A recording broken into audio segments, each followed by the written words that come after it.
বিতাড়িত প্রধানমন্ত্রী উনি অন রেকর্ড ভিডিওতে বলেছেন যে উনি পদত্যাগ করেন নাই। ওনার এমপ্লয়ি চুপ্পু সে বলেছে তিনি কোনো পদত্যাগপত্র পান নাই।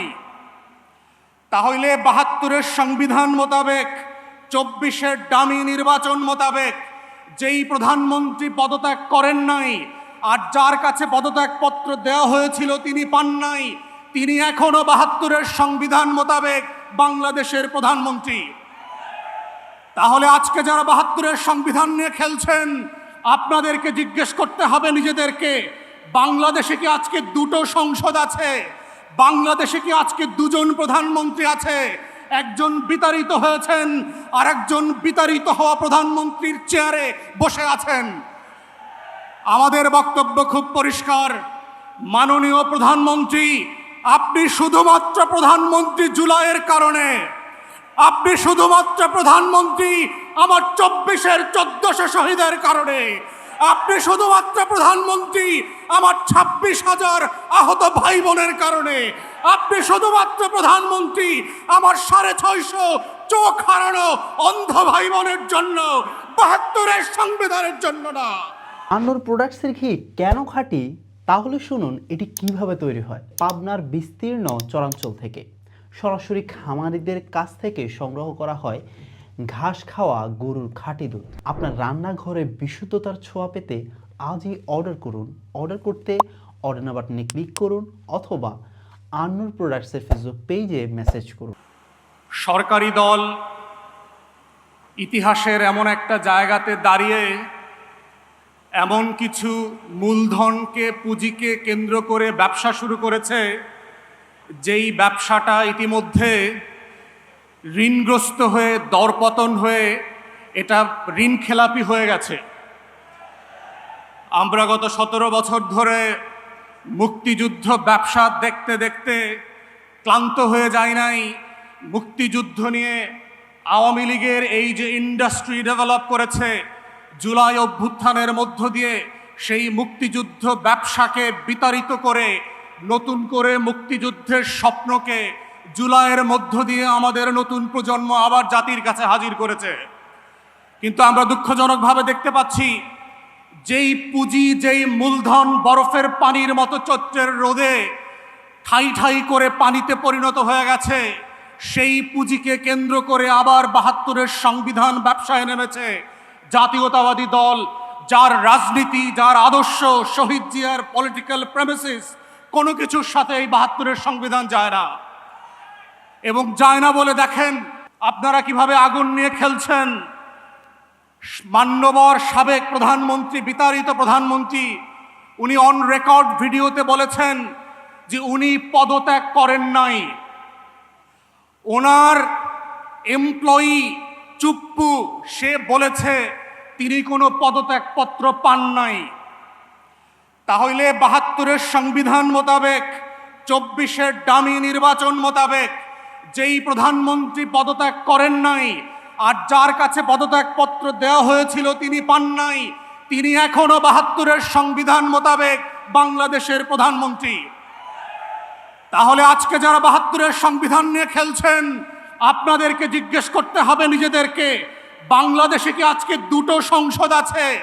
বাংলাদেশে কি আজকে দুজন প্রধানমন্ত্রী আছে? একজন বিতাড়িত হয়েছেন আর একজন বিতাড়িত হওয়া প্রধানমন্ত্রীর চেয়ারে বসে আছেন।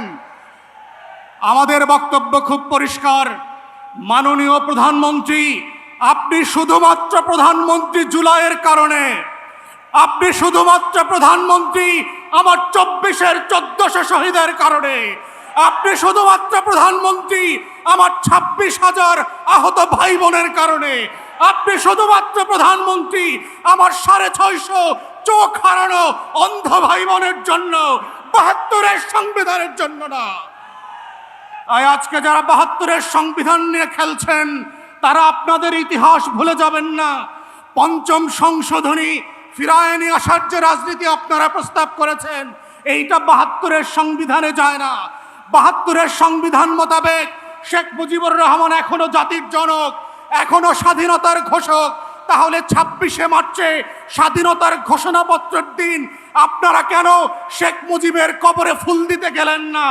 সেই প্রশ্নগুলো আপনাদেরকে করতে হবে। তাই আমরা মনে করিয়ে দিতে চাই, বাংলাদেশে বর্তমান সরকার এবং সংবিধানের একমাত্র লেজিটিমেসি হচ্ছে 24-এর গণ অভ্যুত্থান, 72-এর সংবিধান না। তাই এই গণ অভ্যুত্থানকে যদি আগামী দিনের রাজনীতি, বাংলাদেশ রাষ্ট্র বিনির্মাণের রক্ষা কবচ করতে হয়, সেটা শুধুমাত্র জুলাই সনদ অক্ষরে অক্ষরে বাস্তবায়নের মাধ্যমে, গণভোটের গণরায় বাস্তবায়নের মাধ্যমেই সম্ভব। 72-এর নাটক দিয়ে সম্ভব হবে না। সবাইকে সেই আহ্বান জানিয়ে আমার বক্তব্য এখানেই শেষ করছি। আসসালামু আলাইকুম। আমরা 12ই ফেব্রুয়ারির পরে লক্ষ্য করেছি যে বর্তমান সরকার যে শহীদের রক্তের উপরে, যে অগণিত মানুষের জীবনের ত্যাগ তিতিক্ষার বিনিময়ে সরকার গঠন করেছে, এই সরকার তাদের সাথে বেইমানি শুরু করে দিয়েছে। আমাদের দেশের প্রচলিত ভাষায় কার উসিলায় সিন্নি খাইলা মোল্লা চিনলা না। সরকার যাদের রক্তের বিনিময়ে সরকার গঠন করেছে, সেই জুলাই যোদ্ধাদেরকেই সরকার ভুলে গেছে। আমরা আরো লক্ষ্য করেছি, আল্লামা দেলোয়ার হোসেন সাইদ রহমতুল্লাহর ভাষায় বলতে গেলে বর্তমান সরকারকে ভূতে ধরেছে। তারা যখনই ক্ষমতায় এসেছে তখনই এদেশের মানুষের জীবনকে বিপর্যস্ত করে এদেশের জনজীবনকে পিছনের দিকে নিয়ে গেছে। 90-এর দশকেও সারের জন্য আন্দোলনরত কৃষকদেরকে তারা গুলি করে হত্যা করেছিল। বর্তমান সময়েও তেলের জন্য যখন জনজীবন বিপর্যস্ত, বিদ্যুতের জন্য যখন দেশের মানুষের হাহাকার, গ্যাসের অভাবে যখন উৎপাদনশীল কারখানাগুলো বন্ধ, হাজার কোটি টাকা ঋণ করে যখন ব্যাংকগুলোকে দেউলিয়া করে দেওয়ার পথে, ঠিক তখনই সরকার তাদের সকল ব্যর্থতাকে ঘুচাতে ক্যাম্পাসগুলোকে নেড়ে কুকুরের মতো ছাত্রদল নামক সন্ত্রাসীদেরকে লেলিয়ে দিয়েছে। আমরা এই বিশাল মঞ্চ থেকে ঘোষণা করতে চাই, সরকার যদি তাদের কৃত অঙ্গীকার ভুলে যায়, সরকার যদি জুলাই বিপ্লবীদের অবদান এবং জুলাই বিপ্লবের কথা ভুলে যায়, এদেশে আবারও জুলাই বসন্ত নেমে আসবে। আবারও মানুষের ডাকে হাজার হাজার তরুণ জীবন দেওয়ার জন্য প্রস্তুতি নিয়ে রাজপথে নেমে আসবে।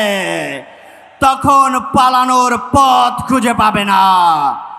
আমরা আপনাদেরকে সুন্দর এবং সাবলীলভাবে দেশ চালিয়ে দেশের মানুষের জীবনযাত্রার মান উন্নয়ন করে জুলাই বিপ্লবের আকাঙ্ক্ষাকে বাস্তবায়ন করার উদাত্ত আহ্বান জানিয়ে আমি আমার বক্তব্য এখানেই শেষ করছি।